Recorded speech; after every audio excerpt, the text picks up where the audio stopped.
Hello everyone, मैं देव मीना और आज फिर स्वागत करता हूं आपका अपने यूट्यूब चैनल पे।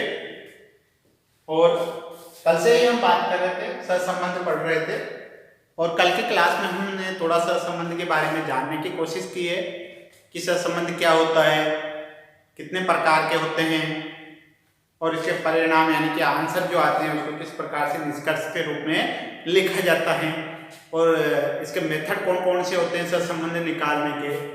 तो ये सारी चीज़ें हमने थोड़ा सा कल डिस्कस करने की कोशिश की थी थ्योरी वाले पार्ट में। क्योंकि इसके जो क्वेश्चन पूछे जाते हैं एग्जाम में तो न्यूमेरिकल भी आता है और थ्योरी का क्वेश्चन भी आता है, लेकिन न्यूमेरिकल क्वेश्चन आने की संभावना ज़्यादा होती है। ठीक है, तो मोहनलाल सुखाड़िया के बीकॉम फर्स्ट ईयर का ये टॉपिक है स्टैटिस्टिक्स का, और यूनिट में कोरिलेशन का क्वेश्चन जनरली पूछा जाता है। इसलिए मैंने कल के वीडियो में भी आपको ये बताया था कि इसके न्यूमेरिकल क्वेश्चनों में हम ज़्यादा से ज़्यादा क्वेश्चनों को सोल्व करेंगे और समझने की कोशिश करेंगे, ताकि जो क्वेश्चन हमारे आए, जो पेपर में क्वेश्चन आए 10 या 15 नंबर में इसका क्वेश्चन पूछा जाता है तो उसके पॉइंट ऑफ व्यू से हमारे जो है सही रहेगा। तो स्पेयरमैन का मैंने कल डिस्कस किया था, इसका फॉर्मूला भी लिखवाया था, लेकिन चूंकि फॉर्मूला एक बार में समझ में आता नहीं है, थोड़ा सा ये कंफ्यूज करता है, तो ये मैंने आपको कल बोल दिया था। मैंने कहा न्यूमेरिकल क्वेश्चन सोल्व करवाएंगे कल की क्लास से ही, तो ये बेटर समझ में आ जाएगा। तो हम एक एक एग्जाम्पल लेके और इनको समझने की कोशिश करेंगे कोरिलेशन को। ठीक है, तो पहला मेथड हम ले लेते हैं क्योंकि काफी इंपॉर्टेंट है, स्पेयरमैन का कोटि सहसंबंध, मतलब इसे बोला जाता है रैंक कोरिलेशन।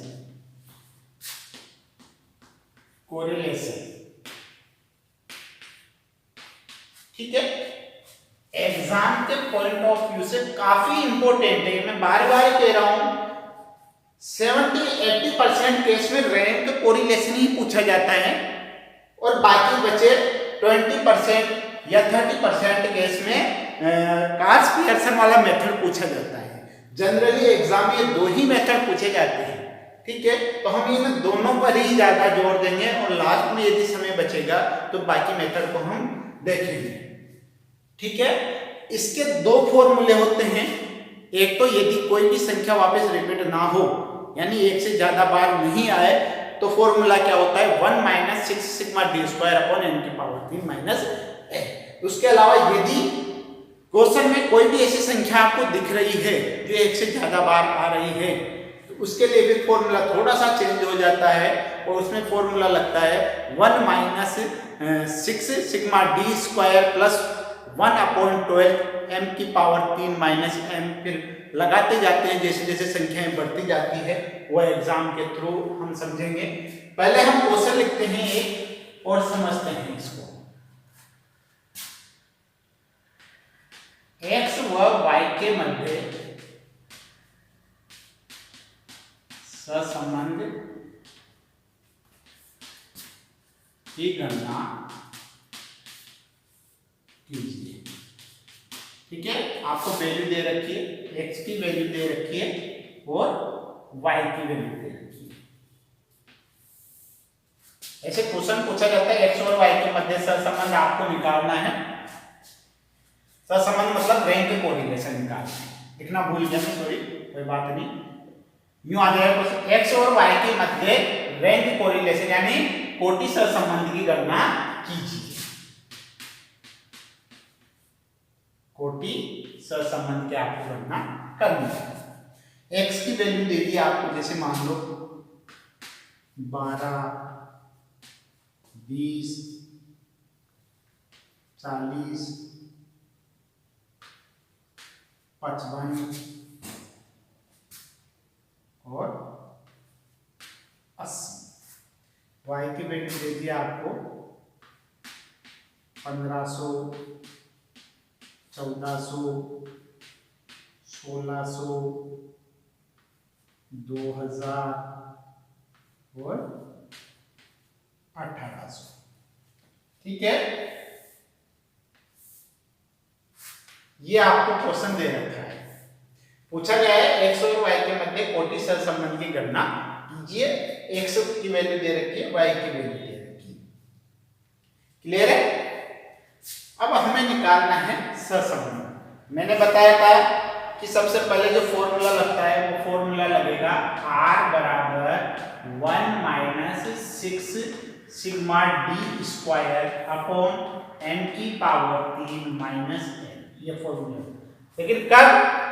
जब कोई भी संख्या जो है वो एक से ज्यादा बार नहीं आ रही। देखो पहले मैंने इसमें देखा कोई ऐसी संख्या आपको दिख रही है कि जो एक से ज्यादा बार आई? एक भी संख्या नहीं है जो एक से ज्यादा बार आ रही। ठीक है, पहले में देख लिया नहीं आ रही। दूसरे में देख लिया, इसमें भी कोई संख्या आपको ऐसी लग रही है कि जो एक से ज्यादा बार आ रही, नहीं आ रही। ठीक है, तो यानी कि ऐसी कोई भी संख्या नहीं है जो एक से ज्यादा बार आ रही है। तो फिर सिंपल फॉर्मूला लगेगा। ठीक है, 1 minus 6 sigma D square upon n की पावर 3 माइनस n। n का मतलब क्या है यहाँ पर? n बराबर कितना है कि संख्याएं कितनी है? 1 2 3 4 5, 5 संख्याएं n बराबर 5 हो गया। ध्यान रखना n बराबर की संख्या है कितनी है। ठीक है, n बराबर हो गया 5। अब हमें क्या क्या निकालना है ये समझ लेना। रैंक कोरिलेशन में सबसे पहले निकालना होता है हमें R1, उसके बाद हमें निकालना होता है R2, फिर निकालना होता है हमें D।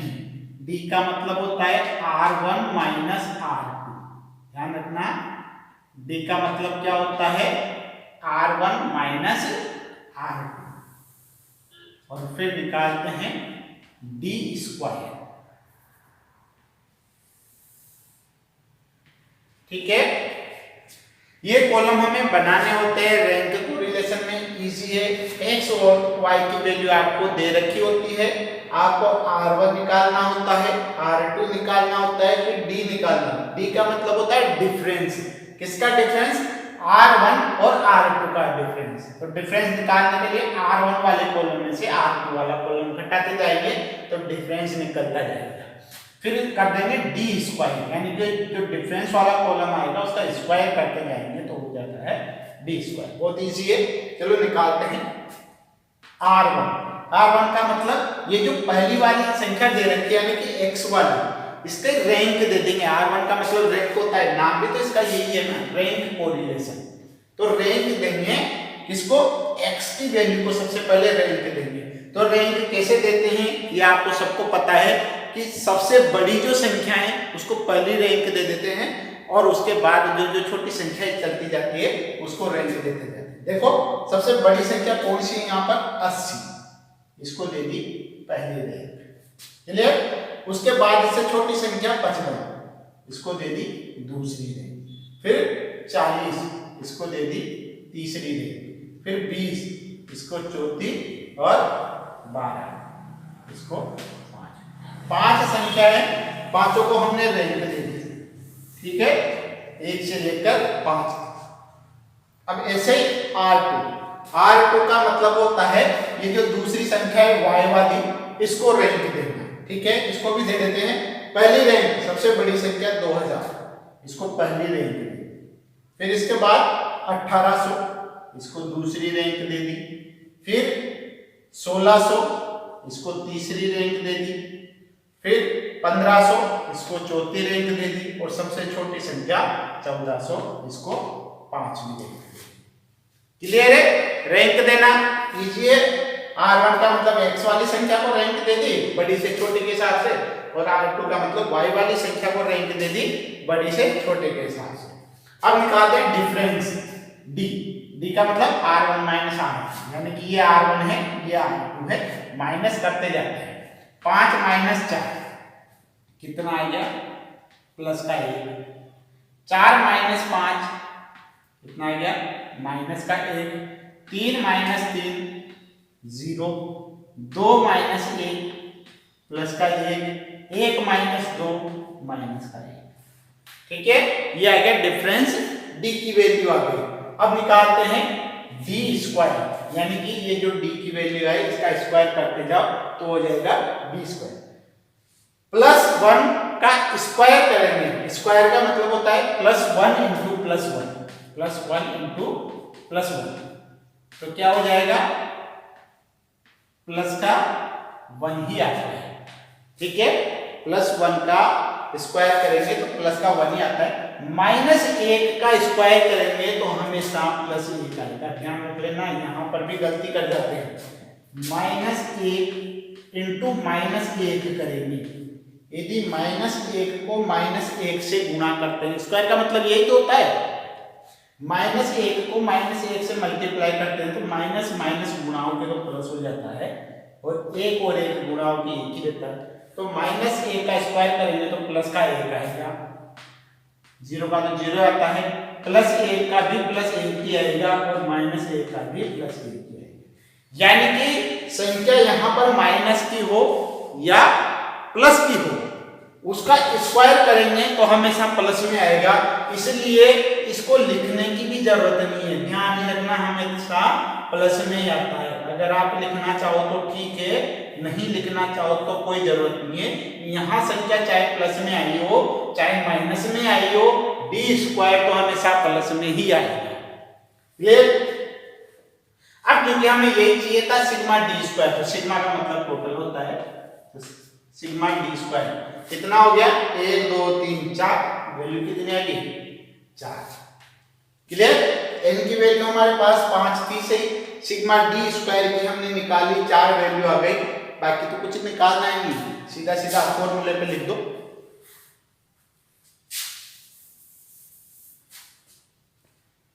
चलिए, 1 - 6 into सिग्मा डी स्क्वायर की वैल्यू कितनी आई थी, 4, अपन n की वैल्यू कितनी है, देखो 5 है, तो 5 की पावर 3 फॉर्मूले में दे रखा है ना, -5 तो बराबर 1 - 6 × 4 कितना हो जाता है, 24 अपॉन 5 की पावर 3। 5 की पावर 3 कैसे निकालते हैं, 5 की पावर 3 का मतलब है 5 × 5 ठीक है। तो 5 5 25 और 25 5 कितना हो जाता है, 125। कितना हो गया, 125 - 5 तो बराबर 1 - 24 अपॉन 125 में से 5 गए तो 120 बराबर हो गया 1 - 24 में 120 का भाग दो, 24 अपॉन 120, ये हो जाता है 0.20। तो r बराबर कितना आ गया, देखो 1 में से 0.20 को घटा देंगे तो हमेशा वैल्यू प्लस में आएगी, प्लस 0.80, ये आंसर आएगा। अब बहुत सारे यहां तक ही लिख के छोड़ देते हैं। r बराबर कितनी वैल्यू आ गई, प्लस में आ रही है, क्योंकि 1 में से 0.20 को माइनस करेंगे तो 0.80 आएगा, तो प्लस में आ रही है, तो r बराबर 0.80, ये आंसर आ गया। इसके बाद आपको निष्कर्ष लिखना पड़ेगा, ऐसे निष्कर्ष लिखना पड़ेगा यूं कर, कैसे, x व y के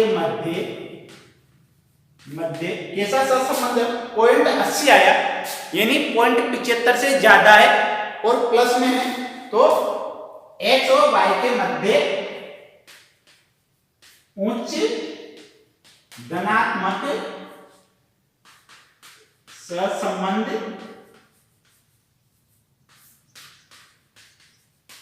पाया गया है। यह लिखना आपको जरूरी है। इसी के लिए मैं बोल रहा था पिछले वीडियो में, जो मैं थ्योरी बता रहा था, इसी चीज पर मैं जोर दे रहा था कि यदि आपको लिखना है, ये निष्कर्ष आपको लिखना है कि सहसंबंध किस प्रकार का है। तो आ गया हमारे r बराबर 0.80 तो आ गया, आपका क्वेश्चन तो यहीं पे कंप्लीट हो गया। लेकिन अगर आप ये निष्कर्ष लास्ट में लिखते हो तो इसका काफी प्रभाव पड़ता है एग्जामिनर के ऊपर, क्योंकि आप यही तो बताना चाह रहे हैं। ये क्या कह रहा है, कोटि सहसंबंध की गणना कीजिए, सहसंबंध बताओ x और y के मध्य कैसा सहसंबंध है। तो ये तो आ गया 0.80, लेकिन संबंध तो कैसे पता चल रहा है, कैसा है सहसंबंध, उच्च धनात्मक सहसंबंध कैसा है, उच्च धनात्मक सहसंबंध है x और y के मध्य। क्लियर है। इसके बाद अगले वीडियो में हम नेक्स्ट देखेंगे, इस पे कोई संख्या रिपीट हो